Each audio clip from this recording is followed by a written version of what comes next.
Oke, selamat pagi adik-adik SMK Persada Husada Indonesia. Perkenalkan, nama saya Muhammad Royhan. Di sini saya akan mengajarkan kalian menggantikan Ibu Vivi untuk keperluan penelitian skripsi saya. Jadi mohon untuk adik-adik semua mohon kerjasama dan bantuannya. Pada kesempatan kali ini saya akan membahas mengenai ceramah, materi ceramah. Mungkin adik-adik sebelumnya sudah belajar mengenai materi-materi lainnya. Nah, kita masuk ke dalam materi ceramah. Pada pertemuan kali ini kita akan membahas 3 poin penting di dalam materi ceramah. Yang pertama yaitu mengenai pengertian dari ceramah itu sendiri. Yang kedua mengenai strukturnya, struktur isi teks ceramah. Yang ketiga mengenai kaidah kebahasaan yang terdapat di dalam teks ceramah. Oke, untuk yang pertama, pengertian ceramah. Untuk ceramah sendiri pasti adik-adik udah pernah tahu dan mungkin sebagai audiens gitu. Biasanya ceramah ini lebih diarahkan atau lebih menempel definisinya kepada kegiatan-kegiatan yang dilakukan secara keagamaan gitu. Namun di sini ceramah yang dimaksud ini secara umum.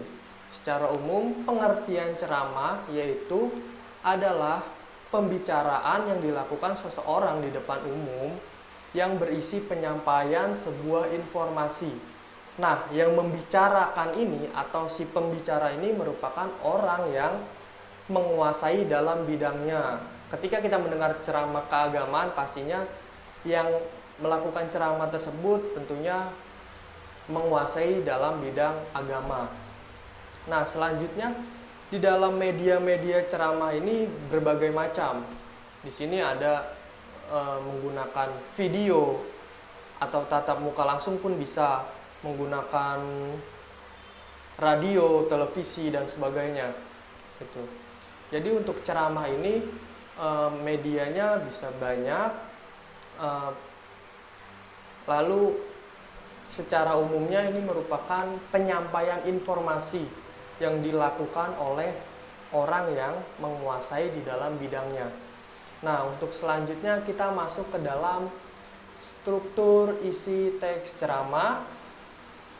Oke, struktur isi teks ceramah ini terdapat tiga komponen penting. Yang pertama yaitu ada pembuka, yang kedua ada isi, dan yang ketiga ada penutup. Untuk yang pertama, di dalam pembukaan ini terdapat 3 poin penting pula. Di sini ada yang namanya pengenalan isu. Jadi ketika kita ingin membuat teks ceramah, maka kita harus tahu nih isu apa yang akan kita angkat gitu. Yang kedua mengenai permasalahannya.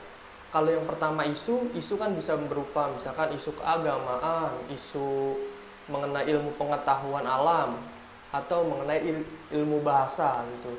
Terus masalahnya apa nih? Masalah yang kita angkat mengenai isu tersebut gitu. Nah, selanjutnya di dalam pembukaan ini juga kita harus mengemukakan pandangan umum kita atau pandangan umum si pembicara gitu, mengenai isu-isu yang diangkat atau masalah-masalah yang diangkat. Oke, selanjutnya kita masuk ke struktur yang kedua yaitu isi. Nah, di dalam struktur isi ini atau yang disebut adalah rangkaian argumen berisikan itu pendapat-pendapat. Bisa pendapat si pembicara atau pembicara mengutip pendapat-pendapat para ahli.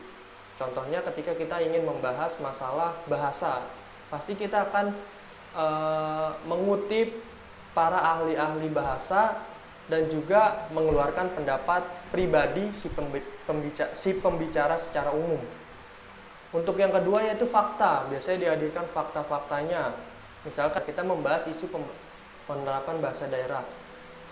Ketika di Jakarta itu bahasa daerah biasanya melebur menjadi satu. Misalkan yang dari Jawa menggunakan bahasa Indonesia, penerapan bahasa daerah itu di Jakarta itu minim gitu. Nah, itu kita hadirkan realitanya, faktanya Itu seperti apa? Misalkan dari survei yang dilakukan bahwa penggunaan bahasa daerah di Jakarta itu minim dilakukan karena pertemuan antara suku dan bahasa yang berbeda-beda, maka perlu disatukan dengan bahasa Indonesia. Oleh sebab itu, penggunaan bahasa daerah di DKI Jakarta sangat minim. Nah, itu salah satu contoh fakta ketika kita ingin berceramah, yaitu fakta yang dihadirkan di dalam komponen isi. Oke, terus struktur yang terakhir. Yang terakhir itu ada yang namanya penutup, komponen penutup. Pasti kalian sudah sering dengar penutup ini pasti berisi simpulan dan rangkuman-rangkuman dari apa yang telah dibahas sebelumnya. Itu biasanya simpulan ini menegaskan poin penting apa yang harus diambil oleh pendengar pada kesempatan kali itu. Seperti itu. Selanjutnya kita beralih ke pembahasan yang ketiga, yaitu mengenai kaidah kebahasaan teks ceramah. Kaidah kebahasaan teks ceramah ini terdapat 7 kaidah kebahasaan. Yang pertama yaitu ada yang namanya kata sapaan. Nah, kata sapaan ini berisikan 2 komponen. Kata sapaan, ada kata ganti orang pertama dan ada kata ganti orang kedua jamak. Kata ganti orang pertama biasa digunakan oleh si pembicara untuk mengungkapkan dirinya. Misalkan, saya mengutip dari ini gitu. Kata saya ini merupakan kata ganti orang pertama, kata sapaan yang digunakan oleh si pembicara. Selanjutnya kata ganti orang kedua, jamak. Nah, biasanya si pembicara menggunakan kata ini untuk memanggil atau memberikan nama kepada audiens. Contohnya, hadirin sekalian, Bapak dan Ibu, seperti itu. Bisa hadirin sekalian dengan menyebut seluruhnya, atau misalkan Bapak-bapak jika audiensnya hanya bapak-bapak atau laki-laki, itu. Jadi kata ganti orang kedua jamak untuk memanggil audiens, seperti itu. Selanjutnya ada yang namanya kata teknis atau kata peristilahan. Pasti teman-teman sudah banyak tahu ya. Karena secara umum kaidah kebahasaan di dalam teks-teks ini tidak jauh berbeda ya. Misalkan teks eksposisi, teks eksplanasi, dan segala macamnya tidak jauh berbeda, cuma memiliki ciri-ciri khusus di dalam teks-teks tersebut gitu. Nah, untuk teks ceramah ini tadi ada kata sapaan, yang kedua ini kata istilah. Biasanya digunakan untuk berhubungan dengan topik-topik yang dijelaskan. Contohnya ketika kita ingin menjelaskan mengenai bahasa Indonesia atau bahasa lah, kita akan menggunakan misalkan kata sarkas. Sarkas ini kata istilah, kata ilmiah atau secara umumnya kata ilmiah yang berarti sindiran gitu. Contohnya puisi yang berisi sarkas. Ini merupakan puisi yang berisi sindiran. Contohnya seperti itu. Lanjut ketika kita mengambil isu atau topik keagamaan, maka ada kata istilah tauhid. Itu tauhid. Atau kata lainnya beriman kepada Tuhan. Itu tauhid. Itu kepercayaan kita kepada Tuhan. Nah, selanjutnya tadi ada kata sapaan, ada kata istilah, yang ketiga ada kata yang menunjukkan hubungan sebab akibat atau konjungsi sebab akibat. Nah, di sini sebenarnya di teks-teks lain pun banyak ya yang menggunakan konjungsi sebab akibat. Nah, di ceramah ini pun menggunakan konjungsi sebab akibat. Contoh katanya misal karena itu, atau bisa maka itu. Jadi konjungsi sebab akibat. Contoh kalimatnya ketika kita menggunakan saya pergi ke pasar karena bahan makanan di rumah saya telah habis. Nah, ini kan menunjukkan sebab akibat gitu. Kenapa dia pergi ke pasar? Sebabnya adalah bahan makanan yang ada di rumahnya telah habis gitu. Jadi akibatnya dia pergi ke pasar. Seperti itu. Jadi di ceramah ini terdapat konjungsi sebab akibat. Oke, selanjutnya yang keempat ada kata yang menunjukkan hubungan temporal. Temporal itu waktu, temporal atau waktu, atau sederhananya kita sebut konjungsi waktu. Di sini contoh katanya ada kata kemudian, ada sebelum itu, setelah itu. Itu merupakan konjungsi temporal. Contoh kalimatnya, saya pergi ke pasar kemudian saya pulang dengan membawa bahan makanan. Ini kan menunjukkan dua waktu yang berbeda ya. Waktu pertama dia sedang ada di pasar, waktu kedua dia telah pulang. Jadi menunjukkan waktu, hubungan waktu. Hubungannya adalah ia setelah ke pasar ada di rumah, seperti itu. Selanjutnya ada yang namanya kata-kata yang menunjukkan pertentangan atau konjungsi pertentangan. Di sini biasanya menggunakan kata namun, akan tetapi, atau tapi, dan sebagainya. Nah, contoh kalimatnya adalah misal, saya setuju dengan pendapat yang kamu kemukakan, tapi ada satu poin yang perlu saya garis bawahi. Nah, di sini kan menunjukkan pertentangan ya, atau perbandingan ya. Dimana saya setuju dengan pendapat yang kamu utarakan, gitu.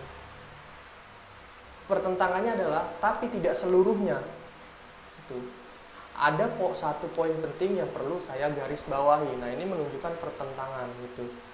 Misalkan saya ingin beli sepatu tapi harganya mahal. Ini kan menunjukkan pertentangan ya. Dia ingin tapi sepertinya keinginannya itu akan diurungkan karena harganya mahal. Seperti itu. Itu menunjukkan pertentangan. Nah, dan yang selanjutnya adalah kata kerja mental. Nah, apa itu kata kerja mental? Kata kerja mental ini biasanya ditimbulkan atau muncul ketika melihat suatu tindakan. Itu. Jadi merupakan respons dari satu tindakan. Gitu. Misalkan menggunakan kata mengagumkan. Gitu. Ini kan merupakan respon dari ketika kita melihat suatu keindahan misalnya, atau melihat orang-orang yang lebih hebat berprestasi gitu. Saya mengagumi B.J. Habibie karena mampu membuat pesawat. Nah, ini kan merupakan hasil dari tindakan. Tindakannya apa? Tindakan B.J. Habibie membuat pesawat membuat saya kagum akan kecerdasannya, kerja kerasnya, segala macamnya. Seperti itu. Nah, misalkan juga kata diharapkan. Nah, kata diharapkan ini kan misalkan kita melihat tindakan seorang siswa misalkan dia sedang berada di luar kelas.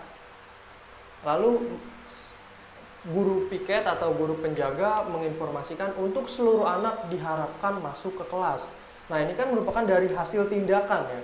Tindakan misalkan yang dilakukan oleh siswa karena keluar kelas nih, maka si penjaga atau guru yang menjaga pada saat itu menginstruksikan untuk mengharapkan semua siswanya masuk ke dalam ruangan atau kelas. Seperti itu.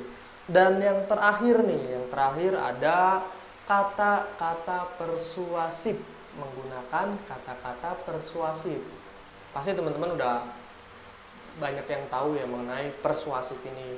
Persuasif ini adalah kata yang mengajak. Ada pidato, ada materi pidato persuasif, berarti pidato yang mengajak, seperti itu.